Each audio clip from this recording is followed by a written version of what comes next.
오늘은 하나님의 동역자는 영적 통찰력이 있어야 합니다. 하나님의 동역자는 영적 통찰력이 있어야 합니다라는 제목으로 말씀을 나누겠습니다.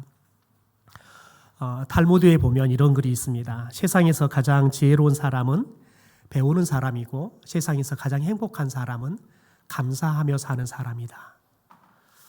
같이 한번 읽어볼까요? 시작. 세상에서 가장 지혜로운 사람은 배우는 사람이고 세상에서 가장 행복한 사람은 감사하며 사는 사람이다. 한 햄버거 가게에서 한 청년이 햄버거를 사서 야외 테이블에서 햄버거를 먹고 있었습니다. 그런데 햄버거 가게 그 앞에 멋진 자동차가 도착을 하더니 보조석에서 여자가 내리는 거예요. 그리고는 햄버거 가게 가서 햄버거를 사가지고 오더니 차 안에 있는 남자한테, 뒤쪽에 있는 남자한테 햄버거를 주는 겁니다. 그걸 보고 있던 이 청년이 너무 부러운 거예요. 야, 나도 성공해서 저렇게 비서를 두고 저렇게 멋진 차를 타면서 비서가 사주는 햄버거 차 안에서 먹어봤으면 참 좋겠다. 그런데 그 차의 뒷자리에 앉아서 여자 비서로부터 햄버거를 받아 먹고 있던 그 사람은 어떤 생각을 하고 있었냐면 햄버거 가게의 벤치에 앉아서 햄버거를 먹고 있는 그 청년을 바라보면서 부러웠어요. 나도 저 청년처럼 다리가 건강해서 걸어서 햄버거 가게에 와서 햄버거 사서 또 야외 벤치에 앉아서 맑은 공기 마시면서 사람들이 지나가는 거 보면서 햄버거를 먹을 수 있으면 얼마나 좋을까. 여러분 그렇습니다. 특별히 여러분 사람은 감사할 일이 없어서 불행한 게 아니라 비교의식과 열등감이 주는 상대적인 빈곤함 때문에 감사할 수 없고 그것 때문에 불행해진다라고 말합니다. 지난주는 제가 세미나를 참석하기 위해서 월요일 날 좀 일찍 올라갔습니다. 화요일 날 일찍 세미나가 시작이 되어서 그래서 올라가는 길에 저희 딸이 천안에 단국대를 다니는데 한 번도 딸의 이제 기숙사 나와서 대학원이니까 기숙사에 살 수 없어서 원룸을 얻어서 거기 사는데 한 번도 같이 자본 적이 없어서 그날 저녁 함께 또 시간을 좀 보내려고 갔어요. 그리고 함께 시간 보내고 올라오는데 딸이 카톡 하나를 보낸 거예요. 단국대 앞에는 호수 하나가 큰 게 있어요. 그런데 그 호수에 24살 먹은 여자가 빠져서 죽었다는 그 소식이 들린 거죠. 그런데 신고한 시간을 보니까 저랑 아내나 도착해서 우리 좀 일찍 도착했으니까 저 호수는 한 바퀴 돌까? 그러다가 다른 게 좀 필요해서 다른 곳을 갔다 왔는데 저희가 돌았으면 딱 그 시간에 돌았더라고요. 여러분 그런데 생각해 보십시오. 너무 대비적인 거예요.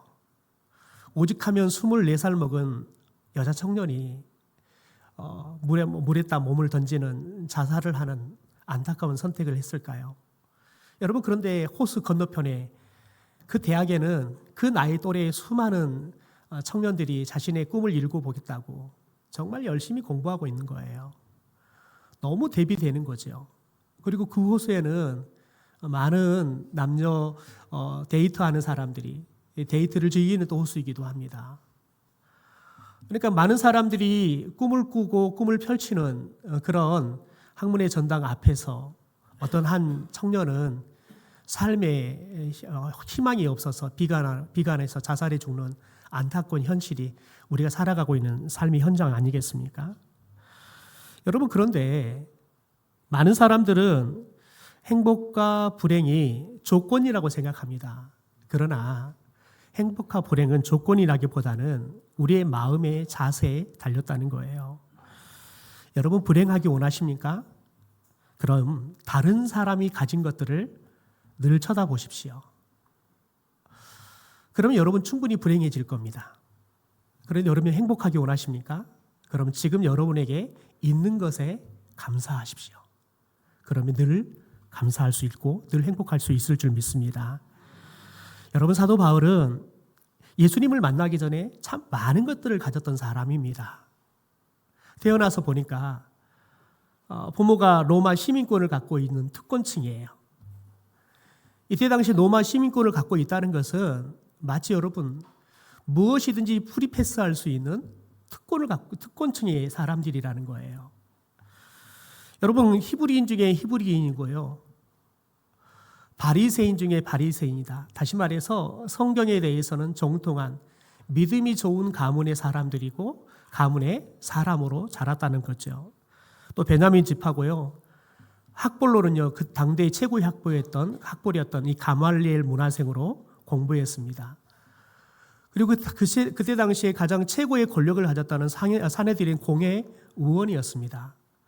그러니까 예수님을 만나기 전에는 바울은 집안으로나 학력으로나 사회적인 이치로나 더 나아가 종교성으로나 모든 것들이 부유했습니다. 사람들이 부러워할 정도로 사람들이 가지고 싶은 모든 것들을 다 가진 사람이라고 말해도 과언이 아닐 정도로. 더군다나 여러분 이 사울은 정말 또 열심히 있는 사람이에요. 이렇게 많은 것을 가지면 사람들이 나태해지고 게을러질 수 있는데 이 사람은 특심을 가진 사람이에요. 최고의 조건들을 가지고 있고 최고의 자질을 가지고 있는 사람이죠. 여러분 그런데 예수님을 만나고 난 이후에 자신이 자랑할 수 있고 세상 사람들이 부러워하는 그 모든 것들을 다 배설물로 여기고 버렸다라고 이야기합니다. 그런데 그런 바울이 오늘 10절에 이런 고백을 합니다. 아무것도 없는 자 같으나 모든 것을 가진 자다. 나는 아무것도 없는 자나 모든 것을 가진 자로다라고 여러분 누가 들으면 거짓말 같은 말을 하고 있는 겁니다. 여러분 육체적으로 이 이야기를 들으면 거짓말 같은 거예요. 그러나 영적으로는 실은 바울의 고백처럼 자신은 모든 것들을 다 가진 사람인 거죠. 바울은 여러분 멋있는 말을 하려고 이렇게 고백하는 게 아니라 자신의 삶으로 체득한 여러분 믿음의 고백인 거예요. 여러분 이 바울의 고백을 9절, 10절을 더 확장해서 읽어보면 더군다나 더 거짓말 같은 말을 해요. 무명한 자 같으나 유명한 자요, 죽은 자 같으나 보라 우리가 살아있고 징계를 받은 자 같으나 죽임을 당하지 아니하고 근심하는 자 같으나 항상 기뻐하고 가난한 자 같으나 많은 사람을 부유하게 하고 아무것도 없는 자 같으나 모든 것을 가진 자로다. 여러분 말이 됩니까? 무명한데 유명하대요. 죽었는데요. 살아있대요. 징계를 받았대요. 그럼 죽어야 돼요. 그런데 죽임을 당하지 않았대요. 여러분 근심한대요. 그런데 항상 기쁘대요. 여러분 근심과 기쁨이 어떻게 같이 우리 마음의 공간에 공존할 수 있습니까? 여러분 바울이 지금 고백하는 이야기를 9절까지 확장해서 들어보니까 여러분 이게 말이 되는 소리나? 여러분 우리가 육체적인 관점에서는 이 말씀을 보면 이게 말도 아니고 도대체 이게 뭔 소리를 하는 거냐? 바울이 너무 스트레스 많이 받아 정신이 좀 혼미한 거 아니냐라는 여러분 생각이 들 정도입니다. 여러분 그런데 이 9절과 10절의 말씀에 보면 같으나 이 말이 6번이나 등장합니다. 그러니까 육체적으로 보면 무명한 것 같아요. 근데 영적으로 보면 그렇지 않다는 겁니다. 여러분 제가 이 9절과 10절의 말씀을 당시의 배경과 헬라의 원문으로 해석해 보면 이렇게 해석할 수 있습니다. 무시당하는 자 같으나 하나님께서 인정하는 사람이다. 죽을 만큼 힘든 것 같으나 하나님께서 그렇게 내버려 두지 않으신다. 하나님께 징계를 받은 것 같으나 도리어 하나님께 보호를 받는 것이다. 육적으로 가난한 사람 같으나 영적으로는 많은 사람의 영혼을 부욕해 하는 사람이다. 세상의 물질은 넉넉하지 못하는 것 같으나 영적으로는 모든 것을 가진 사람이다. 여러분 바울이 특별히 이 고백을 하는 이유가 있습니다. 당시에 유대인들은 이 사고의 개념 안에 뭐가 있었냐면 인과응보라는 개념이 있었습니다. 저 사람이 저렇게 아픈 이유는 저 사람이 뭔가 잘못했기 때문에 저럴 거야. 저 사람의 집이 저렇게 벌을 받는 것은 하나님 앞에 뭔가 죄를 지었기 때문에 저렇게 벌을 받은 거야. 이런 인과응보의 개념으로 이 사람들을 보고 해석을 하는 거예요.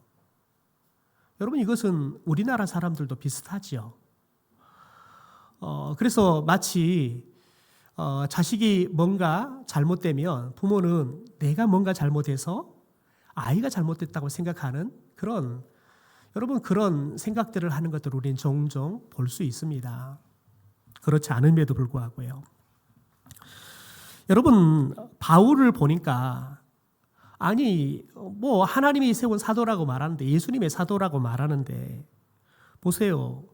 예수님 만나기 전에 유명했던 사람이에요. 그런데 예수님 만나고 보니까 무명해져요. 예수님을 만나기 전에는 예수 믿는 사람들을 잡아다가 죽이는 일들을 했던 사람이에요. 그런데 이제는 여러분, 죽을 것 같은 고난을 받고 고통을 당하는 사람이 돼요. 여러분, 부유했던 사람이에요. 높은 지위에 있었던 사람이에요. 그런데 이제는 스스로가 가난해지고 오히려 높은 사람들에게 쫓기는 인생을 살아요. 그러니 유대인들이 이런 바울을 봤을 때 진짜 당신은 하나님의 사도가 맞냐? 하나님의 사도가 어떻게 그렇게 살 수 있냐? 너희 삶을 보면 하나님의 사도라고 결코 우리는 인정할 수 없겠다라고 생각하는 거죠. 여러분, 충분히 바울에 대해서 유대인들은 오해하는 겁니다. 또 한편으로는 유대교 율법을 무시하는 이 사도 바울을 싫어했기 때문에 또 바울을 그렇게 하나님의 사도로, 예수님의 사도로 인정하지 않는 유대인들이 많았습니다. 여러분, 그래서 사도 바울은 유대인들에게 4절 5절에서 언급된 이 고난이 그리스도의 복음을 위해서 택한 자발적인 선택이었다라는 것들을 말하고 있습니다. 하지만 예수님을 만나기 전에는 바울 자신이 누릴 수 없었고 또 볼 수도 없었고 경험할 수 없었던 풍성한 삶을 자신이 어떻게 누리고 있는지를 지금 고백하고 있는 겁니다. 그러니까 9절, 10절의 말씀은 본인이 예수님을 만나고 난 다음에 영적인 통찰력이 생기고 그가 새롭게 깨닫는 삶의 의미들이에요. 예수님이 주시는 풍성한 삶이 뭔지를 그가 깨닫고 고백하는 거예요. 여러분, 사도 바울이 어떻게 아무것도 없는데 이렇게 감사할 수 있을까요? 아무것도 없는 사람이 나는 모든 것을 가진 사람이다 라고 고백할 수 있을까요? 우리는 그 이유를 지금까지 고린도전서 후서를 살펴보면서 우리는 그 이유를 충분히 알 수 있습니다. 두 가지 이유 때문에 그렇습니다. 첫째는 예수님을 인격적으로 만났기 때문에 그렇습니다. 하나님의 아들이신 예수님을 직접 만났고 자신도 믿을 수 없을 만큼 자신이 전 인격적으로 삶이 변해버렸어요. 전 인격적으로 삶이 변하니까요. 지금까지 감사할 수 없었던 것들, 볼 수 없었던 것들이 보이기 시작하는 거죠. 두 번째로 여러분, 주님과의 지속적인 관계 속에서 세상을 보는 영적인 관점과 영적인 해석의 능력이 생겼기 때문에 그렇습니다. 이걸 우리는 영적인 통찰력이 생겼다라고 말할 수 있습니다.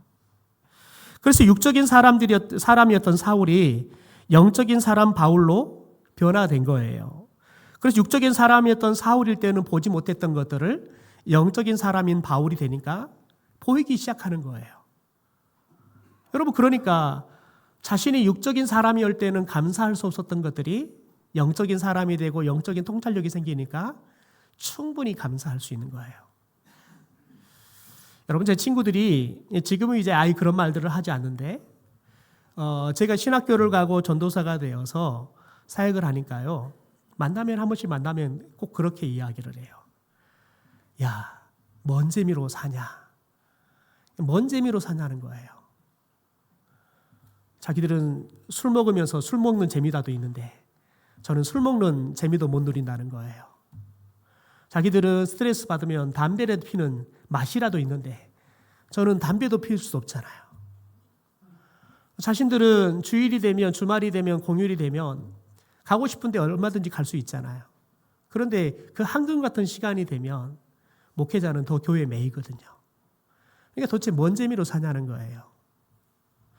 여러분, 육체적으로 우리가 바라보면 정말 재미없는 삶이 예수 믿는 사람들의 삶입니다. 도대체 왜 저렇게 살아? 누가 교회 안 가면 잡아먹는다고. 아니, 저렇게 교회를 갈까? 아니, 이렇게 좀 비 오고 장마가 오면 집에서 편안하게 빈대떡이라도 볶아서 먹으면서 편안하게 누워서 텔레비전 보고 쉬지. 뭐 한다 비 맞고 가면서 저렇게 교회를 갈까? 이해할 수 없는 거죠. 여러분, 사도 바울은 영적인 통찰력이 생기니까요. 그러니까 여러분 자신이 아무것도 없는 사람이 되어도 모든 것을 가진 사람이었다라는 것들을 스스로 깨닫게 되어지는 겁니다. 여러분, 사울은 하나님에 대해서 잘 아는 사람이었어요. 누구보다 하나님에 대해서 많이 아는 사람이었어요. 여러분, 그런데 하나님을 만나본 적이 없어요. 여러분, 사울은 예수님에 대해서, 애언된 예수님에 대해서 누구보다 더 많이 안 사람이었어요. 그런데 그 예수님이 왔는데 못 알아봐요. 그런데 영적인 통찰력이 생기고 나니까 예수님이 알아지는 거예요. 자기가 그렇게 사이비 교주 취급하고 그렇게 예수 믿고 따라다니는 사람들을 잡아다가 가두고 그렇게 했는데 세상에 예수 만나고 보니까 자신이 하나님의 영광을 위해 살았다고 생각했는데 하나님의 영광을 가리는 삶을 산 거예요. 여러분, 그러니 그가 영적인 통찰력이 생기니까 삶의 새로운 의미와 새로운 감사거리가 생기는 겁니다. 삶이 완전히 바뀌어버린 거죠. 여러분, 우리는 기적에 대한 생각들이 많지요. 여러분, 기적이 뭡니까?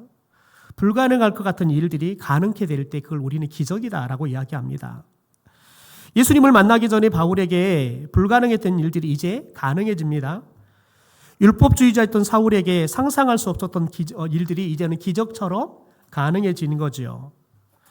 볼 수 없었던 것들을 보게 된 바울의 삶은 아무것도 없어도 모든 것을 가진 사람이 되었고 아무것도 없어도 감사할 수 있게 된 겁니다. 여러분, 주님의 인도와 도우심이 보이지 않는 것 같으나 영적인 통찰력이 열리면 주님이 우리를 돕고 계시고 우리를 인도하고 있다는 사실들이 보이게 될 줄 믿습니다. 그래서 저와 여러분이 영적인 통찰력을 가져야 되는 거예요. 세상이 위협하고 공격하는 것이 우리를 넘어뜨릴 것 같아요. 저러다가 넘어지면 못 일어나지.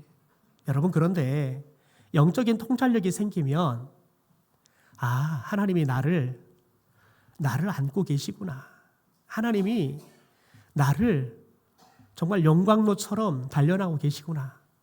여러분, 그 속에 하나님의 섭리를 발견할 수 있어요.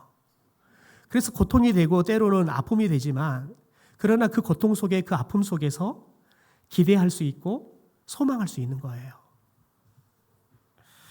여러분, 이전에는 불가능해 보였던 것들이 이제는 모든 것들이 가능케 되어져 가요.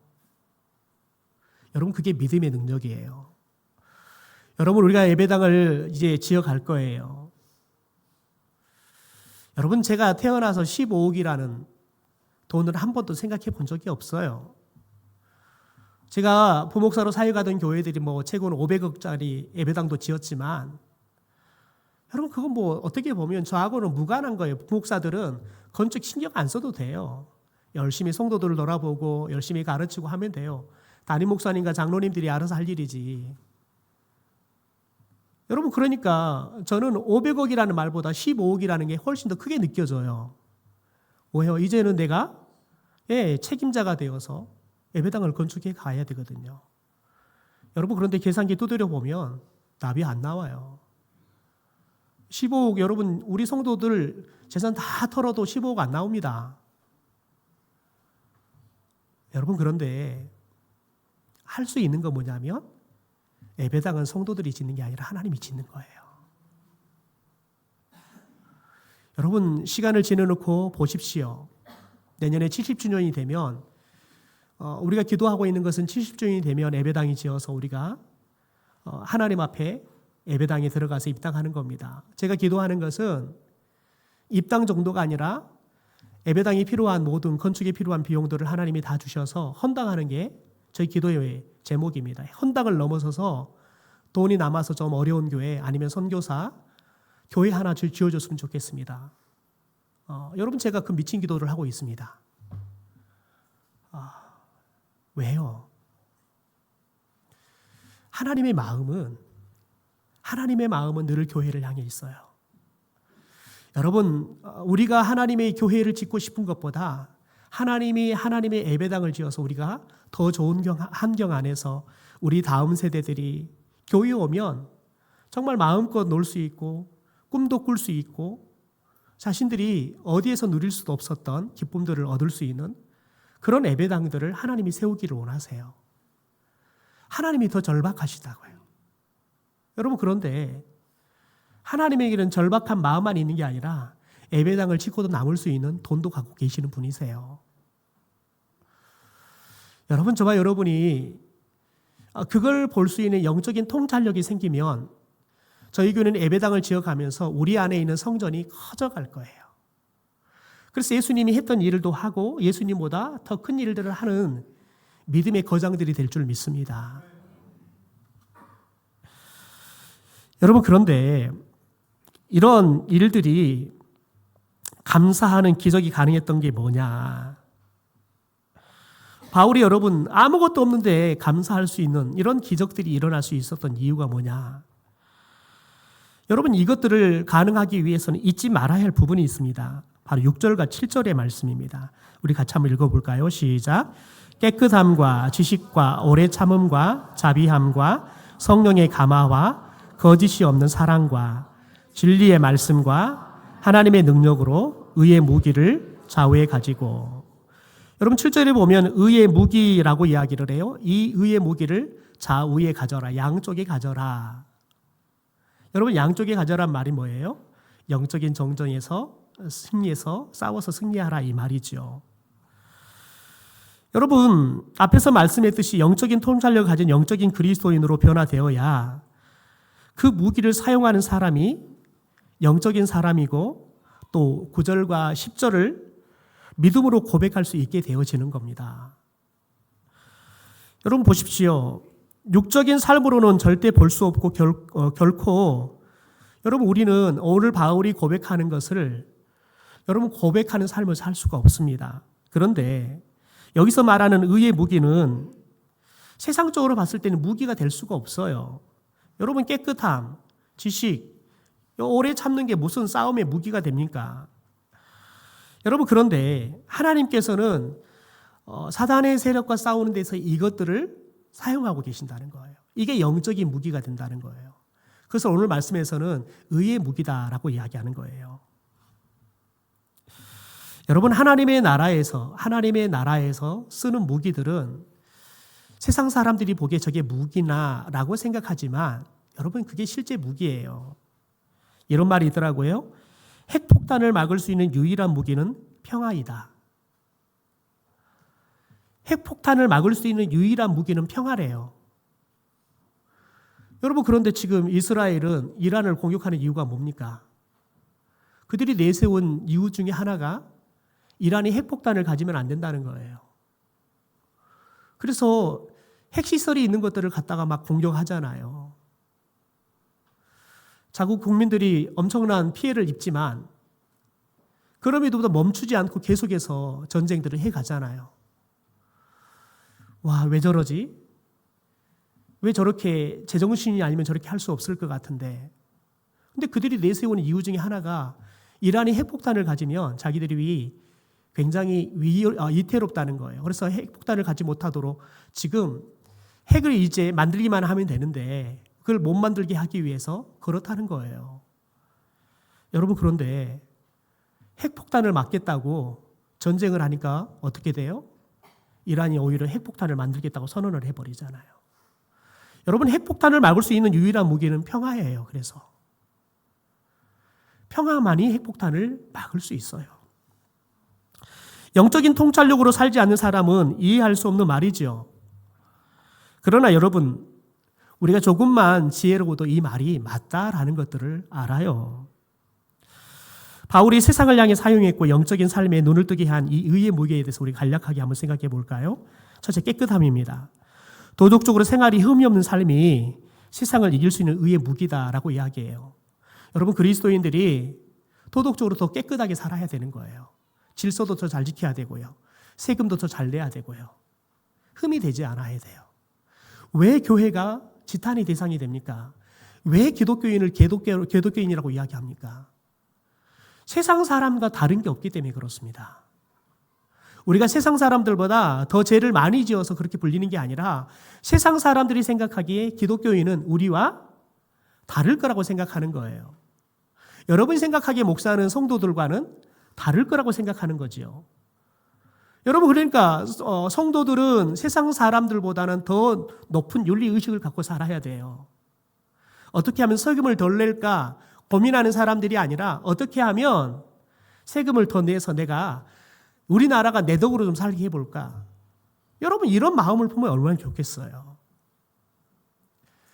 더 나아가서 여러분, 저와 여러분이 빨리 가는 것보다 더 중요한 것은 안전하게 가는 거잖아요. 그러니까 우리들이 속도도 지키고 신호도 지키고 그래야 한단 말이죠. 여러분, 그런데 그리스도인들이 세상 사람과 다르지 않고 눈치 봐서 지나가도 되면 지나가고, 여러분, 그러면 여러분 지탄의 대상이 되는 거예요. 거리끼는 게 되는 거예요. 두 번째, 여러분, 지식입니다. 하나님의 뜻을 민감하게 파악할 수 있는 지식이 영적인 무기이죠. 여러분, 그래서 우리는 성경이라는 말씀을 끊임없이 공부해야 되는 거예요. 우리가 하나님의 말씀을 아는 만큼 하나님의 뜻을 분별할 수 있어요. 여러분, 영적으로 저 사람이 하는 일이 성령의 일인지 사탄의 일인지 분별하는 것은 영적으로 분별하는 게 아니라요, 말씀으로 분별하는 거예요. 여러분, 많은 사람들은 마치 그게 성령의 사역인 것처럼 일을 해요. 그런데 여러분, 말씀으로 분별해 보면 쉽게 알 수 있는 건 뭐냐면, 여러분, 그 사람이 하는 일이 하나님의 영광을 위해서 하는 일인지 자기를 위해서 하는지를 분별해 보면 쉽게 저 사람이 성령의 사람으로 일하고 있는지를 알 수 있어요. 더 나아가서 많은 은사를 가진 사람들이 은사를 가지고 일을 합니다. 여러분, 그런데 그 은사가 진짜 하나님이 쓰는 은사인지 뭘 통해서 알 수 있냐면, 은사는 여러분, 성도들을 세우고 교회를 세우기 위해서 하나님이 주셨어요. 저 사람의 은사가 성도들을 세우는 일을 하고 있는지, 더 나아가 교회를 세우는 일을 하고 있는지를 보면 그 은사가 하나님의 영이신 성령에 사로잡혀서 하고 쓰임받고 있는 건지를 분별할 수 있어요. 여러분, 그런데 이 기준은 어디서 나오냐? 말씀에 나오는 거예요. 세 번째, 여러분, 오래 참음이에요. 단순히 견디는 게 아니라 적재자들에 대해서도 간대한 태도를 갖는 거죠. 여러분, 오래 참지 않으면 여러분 상대방이 속만 거슬려도 못 견뎌요. 그럼 부딪히지요. 저는 지난 3일 동안 만나교회를 다녀왔는데요. 이 만나교회 김병삼 목사님은 한국교회에서 정말 소신껏 자기 마음대로 목회하시는 목사님으로 유명합니다. 목사님들이 다 부러워하죠. 목사님은 어떻게 자신이 생각하고 기획하는 것들은 뭐 막힘없이 그렇게 목회들을 다 할 수 있습니까? 장로님들이 반대하지도 않고 어떻게 잘할 수 있습니까? 근데 김병삼 목사님이 딱 그 말 하시더라고요. 제가 한 것을 가서 여러분이 하면 여러분은 교회가 바뀌는 게 아니라 여러분 자리가 바뀔 겁니다. 함부로 시도했다가는 쫓겨날 거라는 거예요. 그러면서 이야기하는 건 뭐냐면, 제가 이렇게 되기까지 오랜 시간 동안 참고 목회해 왔기 때문에, 성도들과 신뢰의 관계가 쌓여있기 때문에 우리 성도들은, 우리 장로님들은, 우리 목사님이 이야기하는 것은 늘 하나님 편에서 옳은 거야 라는 신뢰를 준다는 거예요. 그럼에도 불구하고 자신이 혹여나 잘못된 선택을 할까 봐 끊임없이 여러 장치들을 만들어서 자신의 선택이 혹시 잘못됐을 때는 바로 잡을 수 있는 사람들과 또 시스템들을 만들어 놨더라고요. 우리가 보기에는 마음대로 자기가 하고 싶은 대로 목회를 한 줄 알았는데 그게 아니더라는 거예요. 그래서 그분이 우리 가운데 주는 게 뭐냐면, 오래 참고 진드거니 하십시오. 시간이 답입니다. 여러분, 사람이 변하는 거 시간이 지나면 변합니다. 제 집사람과 제가 10년 전에 살았던 아산과 천안의 KTX 역 부분을 좀 가봤어요. 가봤더니 완전히 빌딩 숲이 됐더라고요. 그때 당시에는 이제 막 들어온다고 뭐 몇 층짜리 건물 들어오네 막 이런 것들이 막 나왔는데 가서 보니까 빌딩 천지예요. 인천의 송도처럼 아주 그냥 빌딩이 천지가 됐더라고요. 여러분 시간이 지나니까 그렇게 변해요. 여러분 사람을 내 따끔한 말로 변화시킬 수 있다는 것은 어리석습니다. 시간이 지나면 변하게 돼 있는 겁니다. 그래서 오래 참아야 되는 거죠. 네 번째는 자비입니다. 오래 참음의 인품을 가진 사람이 타인에 대해서 친절을 베풀 수 있는 성품, 바로 이게 자비인 겁니다. 그러니까 오래 참지 않으면 자비는 결코 우리 안에 우리의 성품으로 나올 수 없는 겁니다. 그렇잖아요. 우리가 아유 저 사람 참 자비가 많은 사람이야. 여러분 그럴 때 그 사람들의 특징이 뭐냐면 화를 잘 내지 않아요. 아유 나 같으면 지금 한 자리 해도 했을 것 같은데 어떻게 저걸 참고 아유 여유로운 얼굴로 저렇게 쳐다보고 있지. 여러분 오래 참은 사람들이 타인에 대해서 배려할 때 이 자비가 나오는 거예요. 저는 우리 교회에 우리 성도들에게 특별히 이 자비라는 성품이 많았으면 좋겠어요.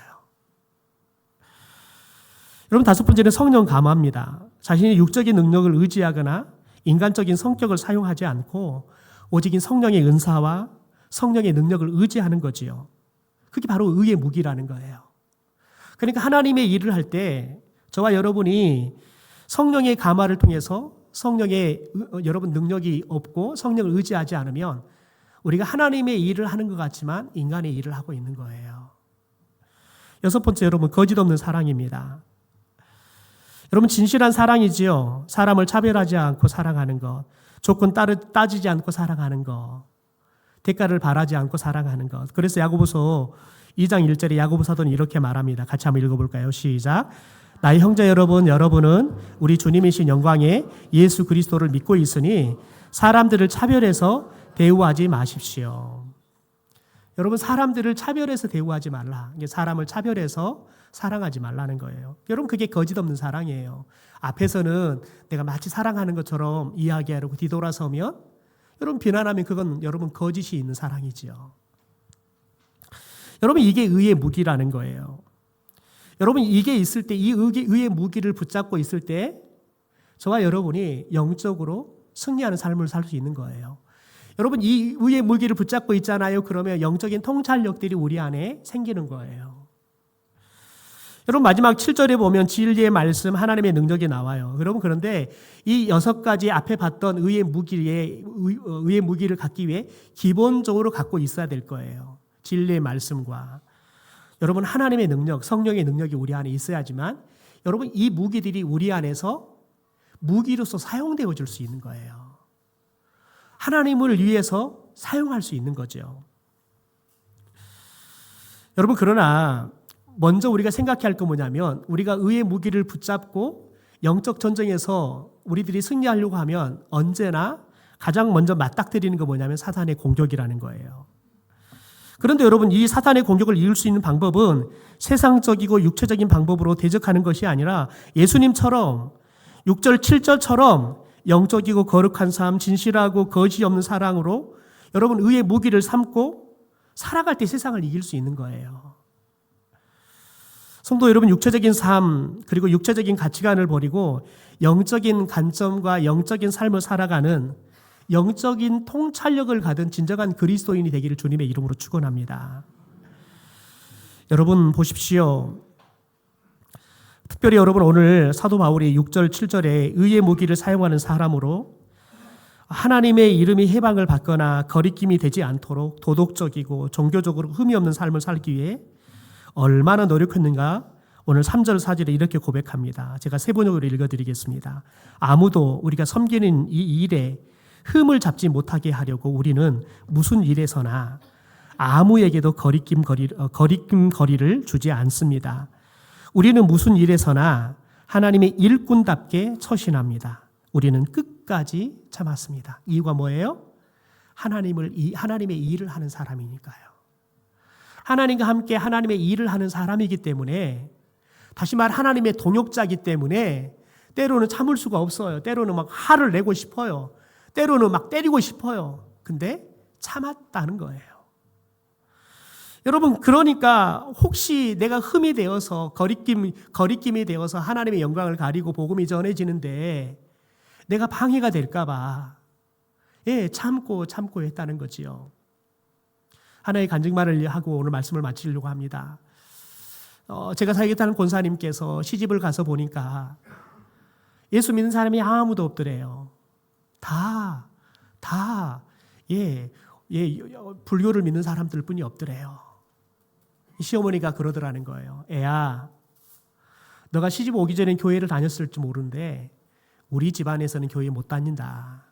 우리 집안에 신은 하나여야 한다. 그런데 그 권사님이 20대 초반에 시집 갔는데 그 시어머니의 말이 얼마나 무서웠겠습니까? 아무 말도 못하고 주눅을 들었대요. 그런데 주일이 되면 성경책 들고 가는 거예요. 시어머니가 정말 착하게 생기고 자기가 뭔 말을 하면 잘 듣는데 분명히 내가 우리 집에는 신은 하나다, 교회 못 다닌다 그랬는데 일주일 동안은 그렇게 착하게 살던 며느리가 주일이 되면 자기가 눈치를 주는데도 성경책을 들고 교회를 가는 거예요.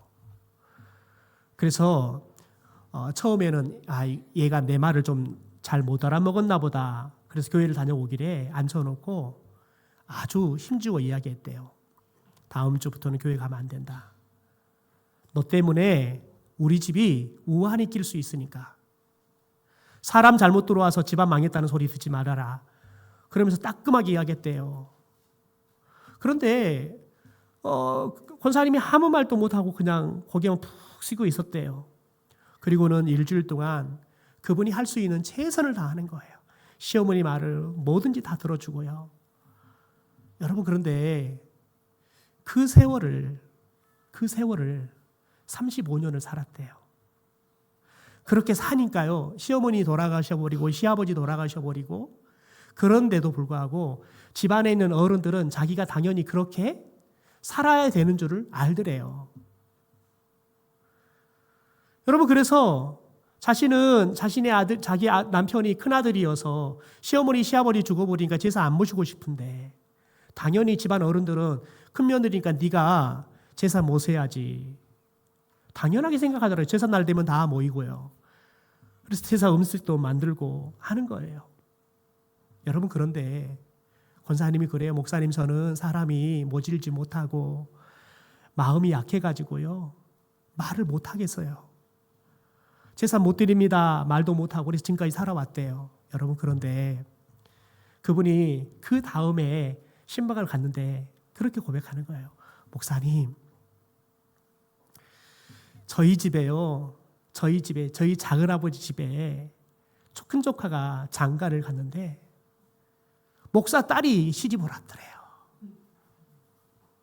목사 딸이 시집을 와가지고 작은아버지가 상견례를 하는데 이 며느리감이 너무 마음이 든 거예요. 그러니까 사돈되는 목사님이 상견례하는 자리에서 그렇게 이야기를 하더라는 거예요. 저희 딸은 꼭 교회 가야 합니다. 그런 생각해 보세요. 목사 딸이 교회 가는 건 당연한 거 아니겠습니까? 그러니까 당연하지요. 그런데 그 목사님이 한자리에 하더래요. 네, 시아버지, 시어머니도 교회 가야 합니다. 가장 큰 축복이니까요. 우리 며느리가 시어머니, 시아버지 존경하고 우리 딸이 사랑하는 것처럼 보이는데 우리 딸이 사랑하고 존경하는 시어머니, 시아버지한테 가장 큰 선물이 예수 믿는 건데 그러니까 교회 가야지요. 목사가 말을 잘하잖아요. 설득을 당한 거예요. 아니, 며느리가 자기들을 사랑하고 존경한다는데 얼마나 좋아요. 그런데 그 며느리가 사랑하고 존경하는 시어머니, 시아버지인데 세상에 제일 좋은 선물인 예수 믿는 것을 주고 싶다는데 여러분, 그래서 며느리가 들어오면서 교회를 다니고 시작했더래요. 제사가 되는 날이 됐는데 세상에 작은아버지가 왔더래요. 그러면서 작은아버지가 그러더래요. 얘들아, 우리 제사 안 드리면 안 되겠냐? 그러더라는 거예요. 가장 큰 어른이 아버지가 돌아가셔버리니까 시아버지가 돌아가신 가장 큰 어른이었던 작은아버지가 야, 우리도 제사 드리지 말고 예배 드리면 안 되겠느냐? 권사님이 그래요. 목사님, 제가 미련해가지고 내가 말할 말주변이 없어서 그렇게 내가 35년 동안 참고 살아와도 예수 믿을 생각도 못하고 집안이 변할 생각도 못한 줄 알고 그래서 내가 늘 하나님 제가 죄인입니다 그랬는데 세상에 하나님이 그렇게 일하시더라는 거예요. 여러분, 저와 여러분이 무슨 일을 하든 무슨 말을 하든 복음이 전해지는 데 있어서 하나님의 일을 하는 데 있어서 거리낌이 될 것 같고 흠이 될 것 같으면 참을 수 있어야 돼요. 그게 영적인 통찰력을 가진 사람의 지혜예요. 여러분, 우리 속에서 하고 싶은 말이 왜 없겠어요? 여러분, 우리 안에 터지고 싶은 감정이 왜 없겠어요? 저 말 들으면 그냥 분노해가지고 그냥 한 자리 하고 싶은 마음이 왜 없겠어요? 여러분, 그런데 그게 복음의 그게 하나님의 일에 거리낌이 될 것 같으면 오래 참을 수 있는 지혜가 있게 되길 주님의 이름으로 축원합니다.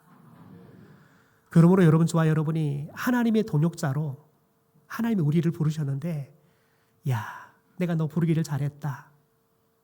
어찌 그렇게 너 내 일을 하는데 참 좋은 동역자냐. 하나님이 이렇게 칭찬하고 하나님이 우리 보면 흐뭇할 수 있는 그런 하나님의 동역자로 저와 여러분이 살아가기를 주님의 이름으로 축원합니다. 기도하겠습니다. 하나님